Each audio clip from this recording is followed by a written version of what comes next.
இன்னைக்கு விலாகில் இட்லி எப்படி ஊற்றுறேன் அப்படின்றத காட்ட போகிறேன். இதெல்லாம் ஒரு விலாகா அப்படின்னு நினைக்காதீங்க. நான் இன்றைக்கி வந்துட்டு ஆயில் இட்லி ஊற்ற போகிறேன். வாங்க எப்பயும் போல் வந்துட்டு அடுப்பு பற்ற வச்சுட்டு அந்த பாத்திரத்தில் தண்ணி ஊற்றிட்டு இப்போ 2 பிளேட்லேயுமே கொஞ்சம் கொஞ்சமாக எண்ணெய் ஊற்றிட்டு இந்த மாதிரி நல்லா அப்ளை பண்ணி விட்டுக்கோங்க.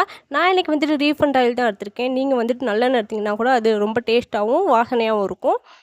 இப்போ வந்துட்டு மாவு ஊற்றிட்டு இப்போ 2 பிளேட்டையுமே வந்துட்டு இட்லி பாத்திரத்துக்குள்ளே இறக்க போகிறேன். இது வந்துட்டு ஒரு 10 நிமிஷம் நல்லா வெந்ததுக்கப்புறம் நம்ம எடுத்தோன்னா கரெக்டாக இருக்கும். இப்போ 10 நிமிஷம் கழித்து வந்துட்டு ஓப்பன் பண்ணி காட்டுறேன் பாருங்கள். இப்போ வந்து இட்லி ரெடி ஆகிடுச்சு. இதை எடுக்கிறதுக்கு ஒரு ஸ்பூனில் ஆயில் அப்ளை பண்ணி அப்படியே ஓரமாக எடுத்திங்கன்னா இட்லி நல்லா கரெக்டாக ரவுண்டாக வரும். இப்போ இதே மாதிரி 2 பிளேட்டில் இருக்க இட்லியை வந்துட்டு நான் ஹாட் பாக்ஸுக்கு ட்ரான்ஸ்ஃபர் பண்ணிட்டேன். இந்த பாத்திரத்தை நான் வந்து அப்பப்போ தான் வந்துட்டு யூஸ் பண்ணுவேன். ஏன்னா ஆயில் ஆட் பண்ணுறோம் அதுக்காக. இட்லி ஒரு பக்கமும் சாம்பார் ஒரு பக்கமும் ரெடி ஆகிடுச்சு. இட்லிக்கு எப்போவுமே சாம்பார் தான் அல்டிமேட். அதனால் வந்துட்டு இன்றைக்கி நான் 2 காம்பினேஷனாக வந்துட்டு வச்சுருந்தேன்.